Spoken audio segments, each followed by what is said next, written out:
Hello, everyone. Fala, pessoal, tudo bem? Estamos aqui entrando live com a Pat Reed, aqui no YouTube. Vocês que estão assistindo aí a gente no LinkedIn e também no Twitter, eu peço para vocês se encaminharem lá para o YouTube. No YouTube a gente vai poder ver os comentários de vocês e também trazer para a gente poder interagir melhor. Lembrando que essa aqui vai ser uma talk em inglês, e eu espero que a gente possa interagir aqui e trazer o melhor de sabedoria aqui da Pat para esse momento. Beleza, pessoal? Então, vamos embora lá para o YouTube, vamos distribuir os links aí e estamos nessa. Pat, thank you so much for coming. I really appreciate the opportunity to have you here. I'm really honored. And before we jump into the subject of this session, I would like to express my gratitude and appreciation for everything I have learned with you. You may not know, but most of the things that I apply when I am in hard situations, helping companies to transform themselves. I get from my toolbox that I created with your teachings. So thank you so much. That experience is amazing. Thank you, Samuel. Thank you for inviting me. It's really my pleasure. So for those of you who don't know Pat Reed, Pat Reed is a longtime friend of mine. We served together in the board of directors of the Agile Alliance from 2010 to 2015. And Pat has a long career in several interesting corporations such as Walt Disney, Universal Studios, Gap, and others. Right, Pat? I will let you provide a little bit more information about your background. But it's really my pleasure to have you here. Would you like to introduce yourself to our audience, please, Pat? Oh, sure. My pleasure, Samuel. I think Samuel captured it very well in terms of I've spent my entire lifetime in very challenging, very dynamic industries, starting off in mental health. And so important starting out as a psychologist in understanding how people think and what makes people tick. Because agility is really all about our people in the essence of people creating change and creating value. So that's an important kind of foundational work. Understanding mindset and the mindset that's important to cultivate to create an environment where people can be their very best.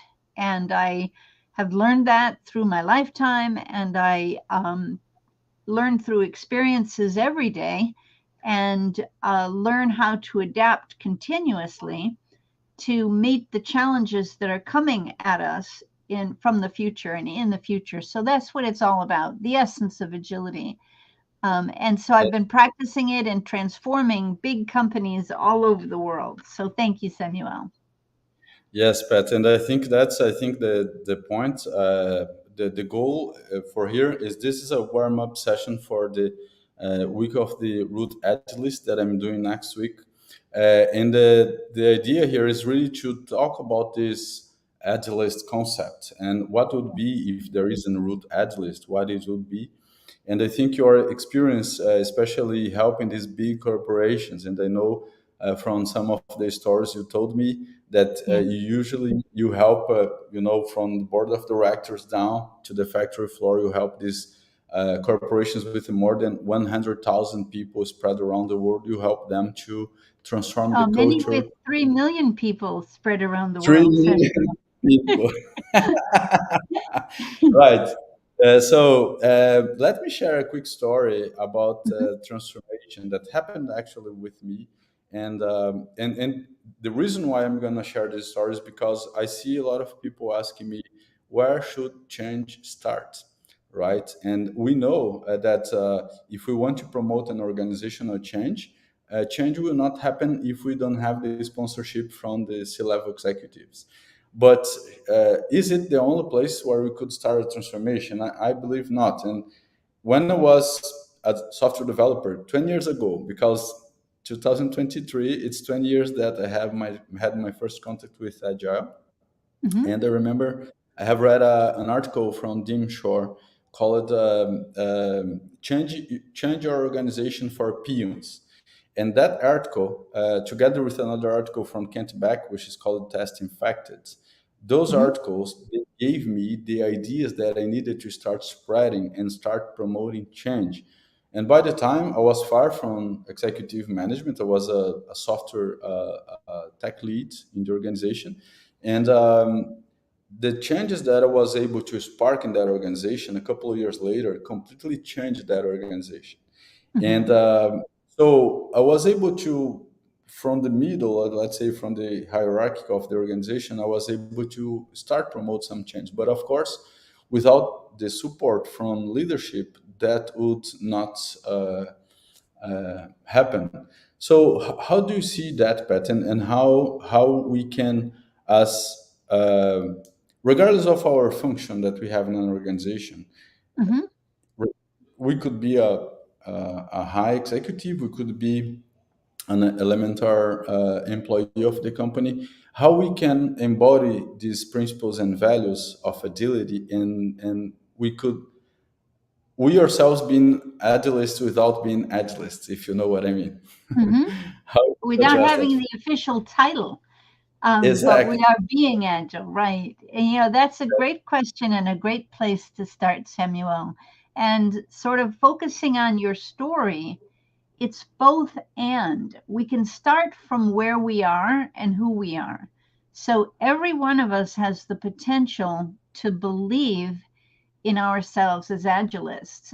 And when I try to make that real, I'll tell another deeper story. What's it mean if I believe in I'm an agilist? It means simply that I believe I might not know what to do in any current situation, but I believe wholeheartedly in my ability to learn from the experience, even if I fail, which means it gives me the confidence to realize that I cannot fail.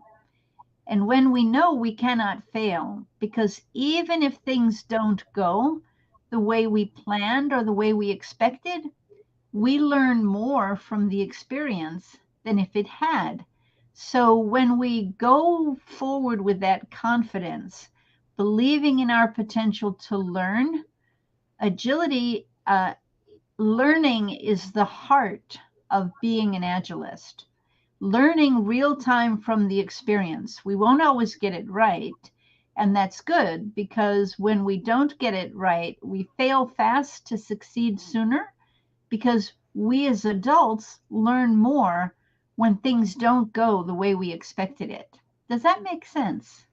Surely, but I'm thinking here, how can somebody experiment new things in cultures where they are not allowed to fail, Ah, and yeah. something like that, right?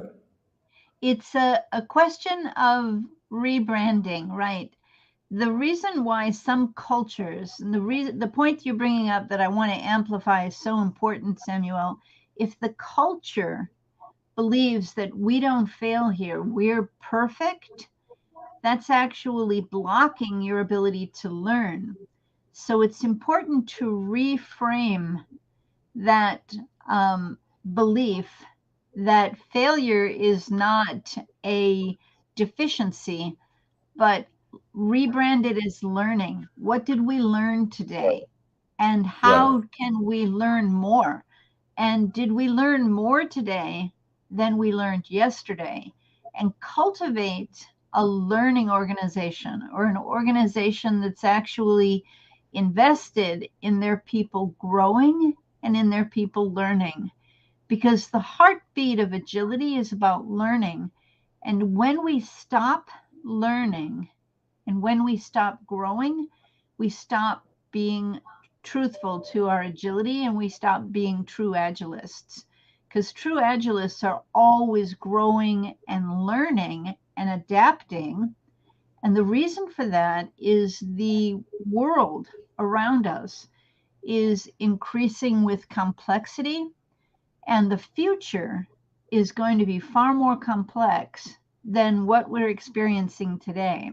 And I think when our audience kind of reflects on this, they'll recognize there's this continuous tension of change that's happening and learning's happening. And Right. we need to go with that flow and not against it. And that makes us true agilists. So, to be an agilist, we embrace learning, and we can start from wherever we are with whatever our positional title is or whatever our role is, because it becomes who we are. It's the mindset of believing in our potential, which influences us to believe in others' potential, meaning our team's potential. And we look out for our team, because if my team wins, I win. So it's all Right. about teamwork and optimizing collaboration with the vision of creating more value for our customers and for our stakeholders, our shareholders, Right. our corporation, and our environments. We're creating value. We're value generation agilists. If we Value, stop value. creating value, we're not being good agilists either, right? It's Yeah, all about and I think creating that value. that's a very good point, and was one of my first understandings of how agile work, because Yeah, it's not the goal is not to adopt any sort of Kanban or Scrum or whatever right. the practice you want. The goal is really to increase value delivery or to Yeah, accelerate value delivery. And without value delivery, we don't have how to support the idea that embracing agile will be a good thing, right? exactly. We're not even agile if without delivering value, then we're Yeah, just spinning our wheels. But you're absolutely right.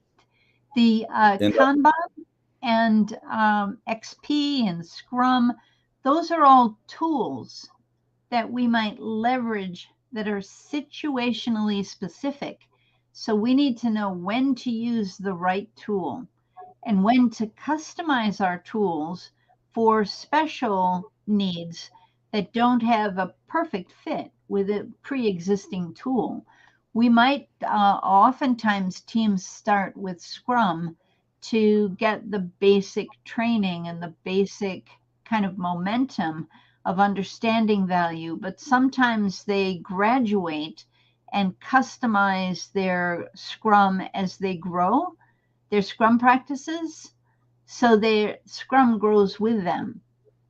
So if a ceremony or a process that served them really well at the beginning of their career is now sort of not as useful, they need to let it go to enhance and optimize their growth in being able to deliver more value faster that's to the yeah, customer. that's a very good point, and it made me remember of one company, one startup that we have here in Brazil, in my city actually. They became a unicorn, and they Ah, were yeah. born like 10 or 12 years ago. And I was able to follow their growth because they were in the same building as we were. And Oh, I cool. remember that in 2017, if I'm not wrong, I saw a talk of the CTO of the company explaining what were the practices and techniques that they used to develop software, because that was a truly agile organization. Just for you to have an Yes. idea, for me so far to date is the best example of continuous delivery that I saw. They use it to deliver about Yeah. 30 times a day in production, 30 times a day in Awesome. production, Yeah, with yeah. about Very, very 100. impressive. Yes, and 100 people working, of course, in smaller teams, but they were working in the same code base. Yeah, So yeah. we Common code they base were is critical for that continuous yes, delivery. Yeah. they had concurrency when they needed to deploy, and they had to wait in queues, like because maybe somebody's deploying in front of you, and you have to queue your Yeah. deploy. And I remember that the way that they used to manage their flow in the beginning was very much like a unified flow, where they Yeah. have all the demands coming into a small channel or a single channel, and they would then classify and prioritize and then redistribute to the teams. And then in 2017, I saw that talk where the CTO said that everything breaks at scale, and his Yes. message was really to let people understand that it doesn't matter if you are using Kanban or Scrum today, or if you are using a continuous flow, sorry, a unified flow method, it will Hmm. change. As you grow, it will change. And this Exactly. is one, I think this is one of the myths that I see with especially the younger agilists, which Yes. is they believe, I've seen most of them believing that if they adopt some sort of, let's say, Spotify model to organize Yeah. their structure and start calling their teams squads, and having daily stand-ups or something like that, they are already agile. But we know that is not true, right? Exactly. And they will guarantee failure if they don't grow, if they don't grow with that process, right? And Spotify would be the first, if you'd speak to anyone on the Spotify team, they'd be the first to tell you Yeah. that it uh, has to grow, right? In fact, it must evolve. The essence, and if we, this is such an important point, Samuel, that I think it might be worthwhile we amplifying it to sure. say it is vital to grow. We must change or we won't be agile. Agilists must change, must evolve continuously Exactly. with the world if, that's changing and the complexity, and the business is changing and the business if we models are changing, the operating models. So we must be ahead of the change, not dragged behind it or holding back. We must be actually leading the change so as an if we are agile. doing the same, I totally agree. If we are doing the same type of, or using the same policies to govern our flow that we were using like 1 year ago, then we probably are not being agile, right? We are not evolving. Exactly. We'll be winding up the way of the dinosaur then. We'll be like dinosaur Yeah. agilists, not true agilists that are adaptive. So there's a correlation between agility and adapting real time, right? And that does not mean we compromise the Yeah. principles and the spirit of agility. We actually honor the principles, the core principles of agility, and we evolve with it as foundational. Pat, we are getting some comments here, but before I jump into that, let me ask just another question about this. One another thing that I've seen. So we're saying that to be an agilist, you need to be agile. You can't use a flavor of agility. You can't adopt that. You need to be. You need to embody, right, the Yeah. principles and values, Have and then a mindset and be agile. It's wholehearted. Your head, your hands, your heart, your mind. right, and then with those principles and values, we know, for example, that from time to time we need to stop and reflect and improve the process, right? But one of Always. the things that I have seen is that, and then getting that all that current volatility that we have in the world, like uncertainty, geopolitics changing, innovation, game changers, and all that, and we put all that in a pressure pen, I would say, and we still have people overloaded with the current tasks that they have. And so what I have seen is that people that started doing some sort of agility, when they get overloaded, they tend to go to the old ways of working, and they Yes. usually start or stop. They stop doing what they should be doing, like for example, the retrospectives or refactoring the code or improving the existing processes. Right. What's the message you have for these companies where they can't improve the system because they are overloaded? Yeah. It's a brilliant question, Samuel. And the spirit of what do we do when we're overloaded is not try to do more with less. That is a fallacy. The spirit is we must do less. We So it's must do not more, it's not do more with less. That's wrong. that's suicidal, right? That's wrong. Besides, But we must do less, and the reason for that is common sense. and it's also physics. So we must take a deep breath and we must use our minds effectively to start to quantify highest value first and let the marginal value go, right? And Right. the invitation that I have for anyone listening is how much of what we're doing is creating the optimal value? In fact, how much is creating more value than it costs to create?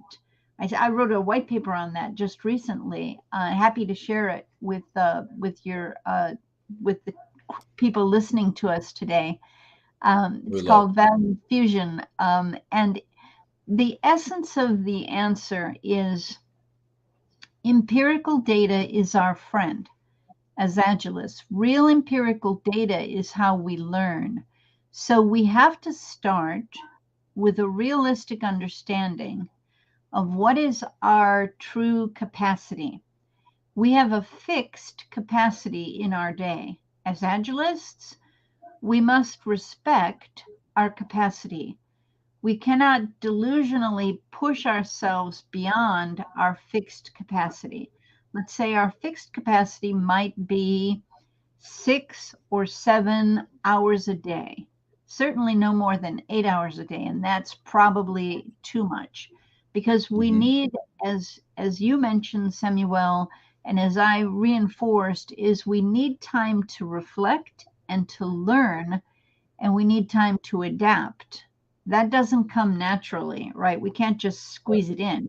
So we have to do less. So we have to actually respect the importance of creating a value pyramid or a value model that helps us quantify the value of what is this. We do this with capacity in our stories. If we're using, let's say, Scrum, we know very Hmm. well what a story point is in terms of effort.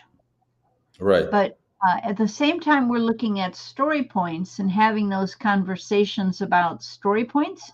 We should be looking at value points and calculating a ratio of this story is going to take, say, roughly 10 hours to complete. How much value are we going to get from this story versus another story? A simpler way of doing something might create higher value at less cost. So we have to actually be recognizing empirical data as our friend and use those value ratios for value fusion, if you know what I mean. Sure. Because at the heart of agility is learning to get better and better. So we need Mhm. empirical data to validate, are we getting better and better at delivering more value at less cost and more value in less time? With Right. real empirical data and those value ratios or value indexes. And now you touched a very interesting point, which is right. We need to collect this data, this empirical Yes. data. We need to collect data about the throughput of the system, not only in terms of as you said, effort, but mainly in terms of value, Yeah. and and use that information to take better decisions. And all of the Right. decisions we make are then economic decisions, right? But Yes.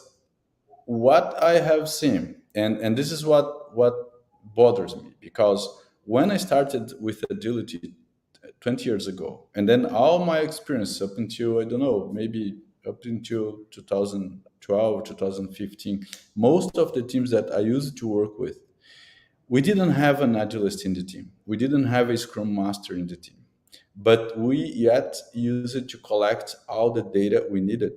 And and that was not really a responsibility of one person, but was a shared responsibility in the team. And then when somebody, usually of course somebody is more likely to get those kind of activities because they do well with that. But when they are not available, what happens? Another Yeah. team member will jump in and take that into place. So, and what I've seen nowadays is that if the agilist is not there, it doesn't happen. It doesn't happen because Yeah. the other team members didn't embody the principle behind it. And So Exactly. And yeah, can I that's reinforce the point you're making? So important, Samuel. It is not a healthy team if no one jumps in. Everyone should feel accountable. Everyone is empowered with the accountability of stepping in. We all own value. Everyone on the mhm, team owns value. It's not just a product owner's job or the scrum master's job. We all are guardians of understanding value because it's so important. It requires our collective wisdom of the mindset of the whole group to challenge value, to understand value, and to find better ways to create the value. So you're right. That should be a metric of team health. That should right. be a scored health of when the scrum master is there. In fact, really effective teams somehow grow to the point where everyone shares the scrum master role and knows how to be an effective scrum master because we all own those roles. Exactly. I hope that So makes we have, sense. yes, and so we have two examples then here. I think one is about collecting metrics, Mhm. and that also could be shared. And the other one you brought in, which is the prioritization methods that we are using, what value Yes, means, should be something owned by everybody. And yes, also what I have seen is that developers used to get stuck because sometimes product owners are impeded, or they just can't provide enough to keep it flowing. And then yes. the developers just say, well, we don't have anything prioritized. But in my understanding, as a I know. developer, you are an Right. agilist. You should develop the sense of prioritization and what value means. And in the Yes, absence of the product owner, you should yes. say, "I know what we're doing. I know what we're Right. doing. Let's do this one because this is the most valuable thing we need to do now." And we don't Absolutely. have it. And it's more important to do something rather than wait as an order taker. So you're bringing up a really powerful point. We are not order takers. We are not like a restaurant waiter that says, "Tell me what you want to eat." We are not order takers in Agile. Agilists are not order takers. We're value shapers. So everyone on the team is a value shaper and has an instinctive understanding, uh, their own understanding of what's most important to be done next, and should voice that opinion and challenge anything that doesn't make sense to them so they can learn to be better value shapers, Yeah. not order And takers. Right. yeah, We're and this much more important than that. yeah, we are not paid like I'm getting the hat of the developer now. As a developer, we are not paid to to type Take orders. code. Right. Yes, we and this can connect very well with what we were discussing with Mary and Tony yesterday, because Yes. also what in her perspective and in their perspective, they were saying that us software developers, we should be seen and we should be treated as software engineers, and the Yes. real engineer, they have a different perspective on things. You don't tell an engineer what they should do. You give them a problem to solve, and they will bring the Exactly. solution to the problem. And there is this uh, how can I say, big wall sometimes between product managers or product development areas and development areas, and even with support, like everybody is handing off to somebody else, like product designers hand off to developers who hand off to customer assistance or customer support. I think that's And a that's not bad. agile, is it, Samuel? That's waterfall. If I hand off from this to this to this, it's waterfall. If it's Yeah. the flow needs to be agile, right? It needs to be a cohesive, collaborative exchange. and Yeah. not the handoffs, the hard and fast. No, that's my job. That's not my job. Yeah, and that's also this is the current flavors of agility, in my humble opinion, that I don't like, and that's why Yeah. I'm starting this movement to bring back root agility, and to make people understand that being agilists doesn't require a title. It Oh, you're actually right. It's a would be state of better. being, right? Yeah, there's a friend of mine that used it to say that if you are not taking cards from the board to deliver, you should say nothing. It likes another Yeah. strong message. But of course, it means that not everybody is a developer. We understand that, as well as not everybody is a designer. We Yeah. have different skill sets, Right. but But they're overall, complementary. they're Complementary. complementary, and overall, they should be working together to make Yeah. things happen, to deliver stuff. And Exactly. but nowadays, what I have seen is a deep segregation of roles. Like we Yeah. have business analysts, we have product owners, we have the agile coach or the scrum master, which is now the agilist, and then we have the developers. But they hand off things. They could still have those skill sets, but if they work in another arrangement as a as As a a team, unit, as a as a whole team. Right. as the whole team. Exactly. And sometimes pairing is useful to get everybody feeling as if they're part of a high collaboration team. It's not really handoffs. Handoffs are waterfall legacy. They're not being agilists. We Yeah, actually look for flow. So the opposite of handoffs, the opposite of handoffs, that kind of checklist is really flow. The flow of value should be what we're using empirical data to learn from, to say this isn't working. What with each retrospective that we do, at the end of each sprint, let's say we do a retrospective and we learn. With each retrospective, we should take actionable learnings to say, what are we going to do differently next week to be more effective at optimizing the flow of value through the system? And that's right, a good way to have checks and balances, to use empirical data to tell us, are we learning fast enough or are we stuck? If we're stuck, then we ask ourselves, what are we going to do about it right. as a team? As a team, yeah, and Pat, but let's imagine that we live in an organization, a really traditional organization that is trying to change, trying to embrace agile, and of Yeah, course to deliver better value to their customers. But how to create this kind of environment, this kind of culture? Because I understand that if it's not by the hands of the leaders, it's gonna be very hard, right? So how yeah, to engage in, and I can connect to a question that we have here. So sure. just before I should, we have Elsa. So happy to see you and listen and recap once again, Pat. You are an inspiration. Very good. Thank Uh, you. and then her question, Pat, what advice would you give to CEOs or C level when they ask you how to scale agile and transform their organization? In your experience, what do you think is the best thing to do to help them? It's a And great question, Elisa. yeah, Oh, shall I just answer it now, Samuel? no, no, I was just add to that to make things a little bit Ah, harder lovely, for you. lovely.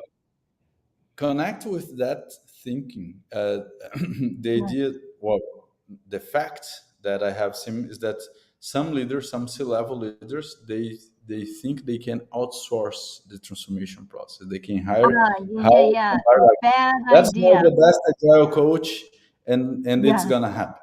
Yeah, yeah, please yeah. go with Oh, that. yeah. It's a great question from both you and Elisa. And the spirit here is that creating a culture of agility, which is vital for real enterprise agile, for real enterprise agility, requires co-creation. It requires a deep culture change from within the organization.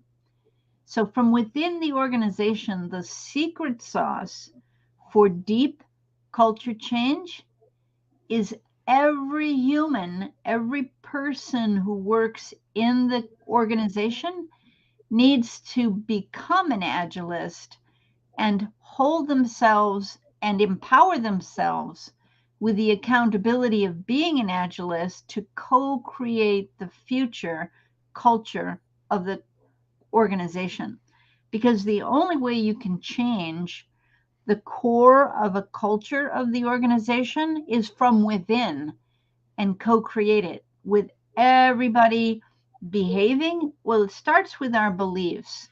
Everybody believing we're agile and finding ways to eliminate waste, create more space, and create more capacity to learn, and create an organizational culture of deep co-creation of agility. So agilists, everyone in the company, and I mentioned Samuel as you were introducing me, we were talking about oftentimes I work with very, very large companies, sometimes more than 2 million employees, very large Wow. countries, I sometimes couldn't way even more than 2 million citizens. And Wow. the spirit is inspiring and engaging and empowering every single person to feel like they're important in becoming an agilist and doing their part to challenge the status quo and to come up with brilliant, innovative ideas and get fully engaged by the process. When you have a organization where everyone is co-creating agility, you will be guaranteed 100% successful because it's about learning and we're all helping each other learn. But And oh, just to sorry. emphasize, when you say everyone, are you including the C-level executives? Oh, absolutely, absolutely. It's the C level.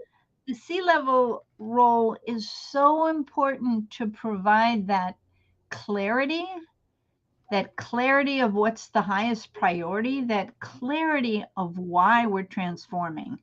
Because all of us need to stay connected to the purpose of why we're doing this transformation. Nobody just transforms to agile for kicks, for no business reason. There's a reason for the business to thrive in the future, to become more agile so that we can adapt more quickly, so we can build our competitive edge, so we can get stronger and better and more adaptive. And these C-level executives need to be aligned and give that consistent message of clarity, of purpose. Why are we doing this? And clarity of outcome, how we will know when we're successful using Right. empirical data. Right now, it takes us this long to do something. In the future, in this time box prioritized future, we need to do it in 50% less time or 80% more value. So it's good Reduce to the have a number. probability by 80%. Real empirical data helps us Mhm. get everyone clear and stay focused. How are we doing? Are we learning? Are we getting better? Are we getting better? Are we getting better? If we don't have empirical data, we've lost our ability to gauge how effectively we're learning. So empirical data is our friend.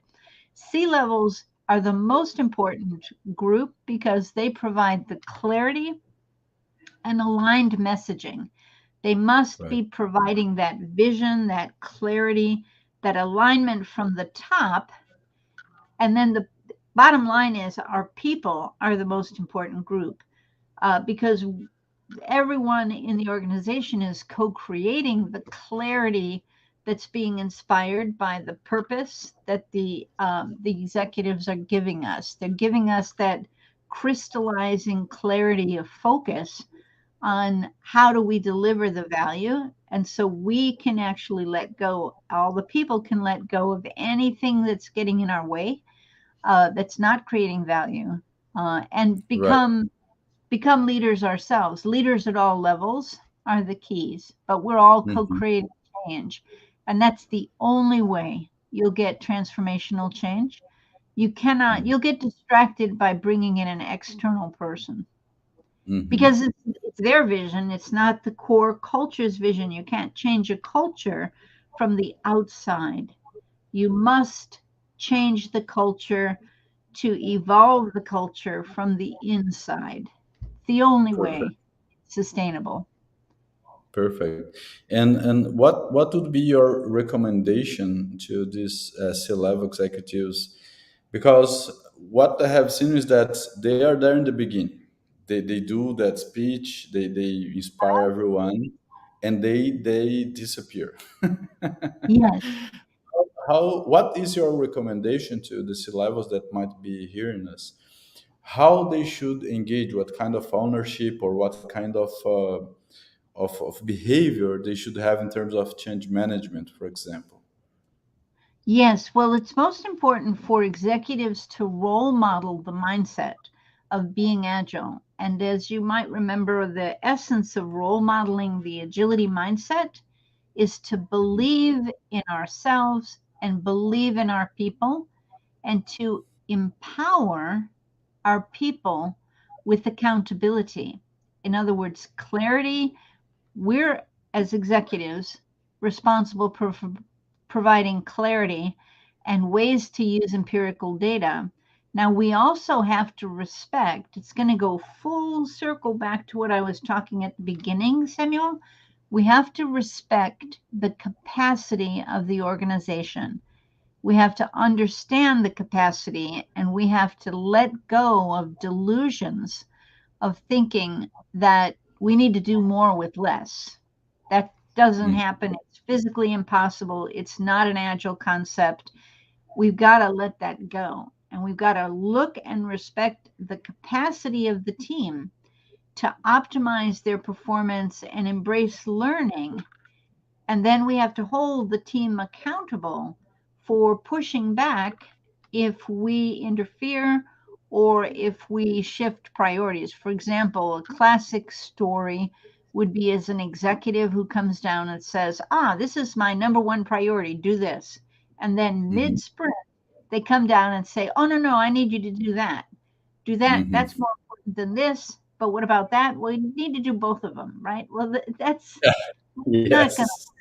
right. That's not sustainable. Sometimes it might work in an extreme emergency, but then you need time to recover and learn from it and put in controls so that that's not sustainable. We have to Mhm. respect leaders at all levels, have to respect the team's capacity as the most important empirical data, step one. The team's Mhm. capacity is fixed, so we have to honor that. In agility, we don't try to do more with less. We have to honor the team's capacity so we create that optimal flow of value that's right there in the sweet spot of the team's capacity. If we try to Mm. do more, it'll bottleneck and it gets all clogged up, and the team's not learning, and the team can't sustain that pace. So we have to do Right. a sustainable pace is vital for agility, just more vital than anything else. Understanding capacity might be the first thing you need to do then, right? And get a stable Absolutely flow. right. We know who's dedicated on the team, and that teaches us good habits of having a dedicated team and not just a hodgepodge of people who are I'm 10% on this team, 10% on that team, 40% Right. on that team, 50% on that team, and now all of a sudden I'm way over 100%. That doesn't work. It's ideally you've got a dedicated team with reserve capacity, and the reserve capacities for those surprises that always hit us and those emergencies. Right. And That's I oops, sorry, that Samuel. Go right no ahead. that made me remember one of the lessons that I had with you, which is you don't start anything unless you know what success looks like. And I will Yes. never Oh, forget that absolutely. phrase. Clarity of success. right, Yeah. with empirical data, and you baseline where you are today, so you know how far you need to get. Yeah, and but assuming that the ones that are with their hands dirty and working to deliver things, and then the Yes, executives are up here, uh, what would be the right frequency for high level executives to come down, do a gamble walk, and check how the change process? I see that there are two things. One is how we are increasing value delivery. So that's focus on the business, and that's always the yes, main role, main responsibility of an executive, right? But when they demand a cultural transformation for the organization, yes. what would be the frequency that they come down to the Gamba and provide support to the team? What's for those high level executives, they're not on the operational side, they are working in strategy Oh area. yeah, they're running the company, right? So Yeah, they've got important jobs, right? what's the frequency So that you recommend them to come down and check what's going on and provide support to the changing what agents? what I've seen work very, very well is for the executive to assign an advisor who is the executive's right-hand person, who is more closely involved with the team and knows how Okay. to escalate quickly to the executive when they Mhm. need a decision, when they need support, when they need intervention. So it should be this is going to sound crazy, but it should be real time accessibility based on this advisory council that's set up by people who are looking out for the welfare of the agilists in the organization, because transformation is really hard work. And so Mhm. communication channels should be very, very, very strong. But Mhm. at a minimum, to get back to a schedule, Samuel, you should be looking at the release train, the pattern of the release train. And after every major release is the key learning point for executives to say, how are we doing? Not Right. micromanaging at each sprint or Okay. whatever Kanban, whatever you're using, it should be at the release train level. What did we Okay. learn at the Mhm. release? So Are it we will getting depend. better and better at the release? Right. Or are we stuck? Or are we getting worse? Are we decaying? Are we not learning?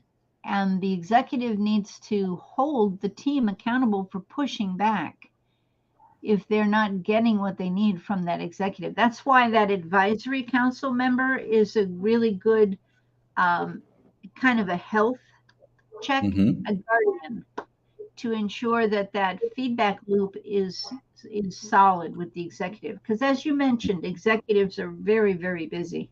Very busy, yes. That's a very good point, Pat. I think you connected with the release cycle, so it will always depend on the how big are the cycles that the organization has, Yeah, and and they might need to get smaller, right? Because the smaller the cycle, the faster our learning loop. So we wouldn't want an annual or 5-year cycle. We'd want it shorter learning loops yeah, to say uh, how can we optimize our learning. yeah, and depending on the complexity of the systems that teams are building, of course that cycle will vary. But let's assume, for example, that a team is releasing every 2 months a major release to their product. Um, I was thinking two things about what you said. One is I had in my mind that a good frequency would be about a monthly visit from Yeah, a the health executive. check. And let's call it like a health check, a monthly Like, visit, especially yeah, if you're trending towards trouble, a red yeah, status, or even a yeah. dark orange yellow status. So, Hmm. more frequently, as soon as you run into trouble. Right. In other words, we don't just wait until the cycle. If we're running into real problems, we want to have that intervention of the earlier the better. Right, and I personally like the idea that the executive will be there not only to charge people or to make them accountable, but also to provide support and maybe to Absolutely. serve the team to understand, well, what do you need to make this better, right? Support the team. Absolutely. And how can I help? Exactly right. And please understand, in the nature of the question and the conversation we're having, when I'll use the words very explicitly by the executives empowering the team with accountability. That truly means they're empowering the team to interrupt them when they need something right away. It's Hmm. a it's a it's a powerful empowering tool. They're not just It's not a punishment tool. It's an empowering tool. When Right. I'm empowering you with accountability, that means you're an executive. I'm empowering you with executive level. Give me a wake up call. If you need something from me, you let me know right away. Right. Right. As Yes, an to leave that executive, channel open, right? right? Does that make Yes, and sense? yes. Although there is one thing that I'm questioning, Yes, yes, which is the idea of the advisor. I think it it is good to keep to keep the channel and the information always flowing. But yes, I'm concerned that this could become a proxy agent, yeah. and the real executives would never come down because there's a proxy now. I think that's Yeah, hard. no, that's good point. And you want to put checks and balances in place so that that is not a healthy outcome, right? The proxy is this might sound a little strange, but it's a facilitation to get to a new culture change where the executive knows how important it is to be aware. So it's a facilitation tool to ensure that the proxy's role is first alert. Come to me immediately. Give Right. me a wake up call the minute you need it. Not at It's the like end of the release right. is going to be compromised because you didn't come to me 2 months ago, because that's Hmm. when I could have helped you. So it's Right. a conditioning, right? Eventually the proxy role goes away. Once the executive has got a really good solid channel of communication and they understand their accountability of why the team needs them to give them consistent clarity and support and first alert intervention. And by this I mean real first alert. Let's say something has to happen over the weekend. The executive needs to be available to be accessible over the weekend Hmm. to make a decision call, be part of Right. those calls. Like a first line of defense. Exactly, right. And if the executive can't cut it, they need that proxy to be there to be their representative for the short term. But who knows, they can always ping them at home if they need them because they're their trusted advocate. And do Does you that make think it's sense? It's not a crutch. yeah, It's now actually I'm happier. Yes, because okay. I think Cool. yes, I think these checks and balances that you discussed, I think they are really the key for success in Yes. this situation, because otherwise, what I have seen is the proxy will become the guide, and we will never Yeah, see yeah. the That wouldn't work, right? But the executive needs to understand how important their role is to be accessible, and it's just as important as running the business, right? To be right. accessible to creating the new business or the new culture or the new way of working. So it's a learning tool. It's a learning tool. Yes. Well, this is amazing, Pat. I think your experience with the executives in these large corporations is unique and not so common. We know that. I don't know a lot of people that have your level of experience. And Okay. Thank you, a Samuel. last question before we end the session. We are going to an end here in 5 minutes. Uh, I had one question from a friend when I was asking my audience to bring questions. What would be the outcomes that they would like to have from this session? Mhm. And as we saw, a very interesting conversation, good questions, and we have a thank you here from Elsa as well. Um, and but the question is, from your experience, because you have worked at Walt Disney, and Walt Disney for us is a, how can I say, it's a marvel. It's something that it's really appreciated for everybody. The culture of Walt Disney is well known outside Walt Disney in the Yeah. business world. And when you were there, I know that you have worked with Steve Jobs and you have managed huge budgets for other organizations too. First time that I had a contact with a huge budget, and as a huge, I'm talking about $5 billion.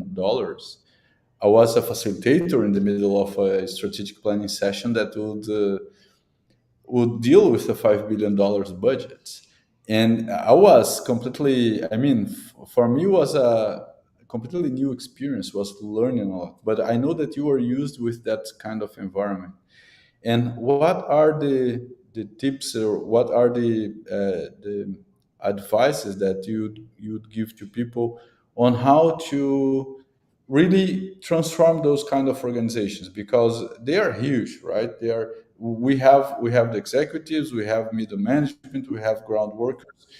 Um, but in your experience, how was, for example, when you were in Disney, what kind of what were the flavors of agility that you had there? And I believe that your experience in these organizations helped you to shape your understanding of agility. Because when I met you in 2010, Mhm. you probably would be practicing agility way before the Agile Manifesto was signed. So Yes, and a lot of people have. It wasn't just me, right? It's yeah, yes. but Would let me you share? Would you share yeah, any I think story? my answer will kind of shed light on that, Samuel. So there are types of business that are agile by nature. And if you were to dissect and look inside the making of a major motion picture, I Mhm. was on the motion pictures production side of the house at Disney. I was with Walt Disney Pictures and Television. I started with the Walt Disney Company, but I Mhm. gravitated towards the really fast paced business of motion picture production, making movies and making box office hits. And you Mhm. always start with the end result. Who's the customer? How do you know you've got what the customer needs? It's not, I need a $50 billion budget to get this outcome. You start with the outcome and you actually hone in on how do you validate the outcome and test and learn, test and learn, test and learn, right? To the point that in the motion picture production business, and I know we're at the end of our time, so I won't belabor this, we No, we, do we we have a few dailies. minutes over, no problem. Okay, so we do dailies. It's called dailies in the motion picture production. All the leaders, the executives, every day, they keep track of what did they spend, and they look at the dailies. They take them home with them. They view the daily footage of what the production teams filmed, and they size up the quality and the value against the cost. Very Right. rigorous controls. Hmm. It is the most rigorous, controlled on a daily basis. In fact, a lot of agility, a lot of our stories came from motion picture production. Storyboards were invented there. All Um, right. So estimates, story mapping. everything agile. This was making movies was agile way before the manifesto ever happened. So we were experts at making motion picture production, and all the studios around the world practice this, right? Daily costs and truing up daily costs and making decisions and having rules and heuristics. The rules that define the business of show business are agile to the core. And the other company that I've worked with that follow these as well is the Walmart company. Sam Walmart. Walton's core values were equivalent to the rules of the motion picture industry. He was so focused on customer value that his core values drove the culture of the business. And so everyone within Walmart, everybody within Disney were co creating value real time. They were held accountable for that. And they were all Everybody. coming up with good ideas And about how very to do it short, differently. short daily cycles. Yeah, absolutely. Daily That's accountability for cost, not at the end of the movie. We right. spent $50 billion, but it's daily quality. And that's a very good tip for these huge corporations where they have those annual budgets. Yeah, And it's very interesting because they can't buy what they need like in the middle of the year, and in the end they have to execute the budget, and then they are unable to execute by other reasons, and in the end of the year they run to spend that money, and of they course have they to, won't right? spend it Because the they're best way. punished if they don't. Whereas the real agile way of doing it is iterative. We adapt it iteratively. We learn by what we just did. It's the iterative adaptation, the adaptability. Um, and they were agile but at the core. So I hope that makes sense in my answer. No, totally, Pat. And your experience and all the knowledge that you bring from the first time that we met, I used to tell people sometimes, getting to know you and having had the opportunity to serve on the board of directors of the AGILIST with you was a blast for me, totally, because you may remember, every time that we would meet in US or whatever in other country, we would go for a dinner, and you would share those wiseness with me, those that knowledge. And I remember that I use it to put in practice your advices, and they would work like magic. Thank In you, my Samuel. toughest situations, in my most challenging situations, I would put your recommendations into practice, and they would work. And Yeah, for me, that's really a bless. I think I am very grateful, very thankful for what you have done and what you have built so far, and for spreading this knowledge with us for everybody here. I think I'd like to well, it's thank you so indeed much. my honor and pleasure, Samuel. Thank you. Would you like to share any last message with our audience, Pat? No, I amplifying the point that you just made so beautifully.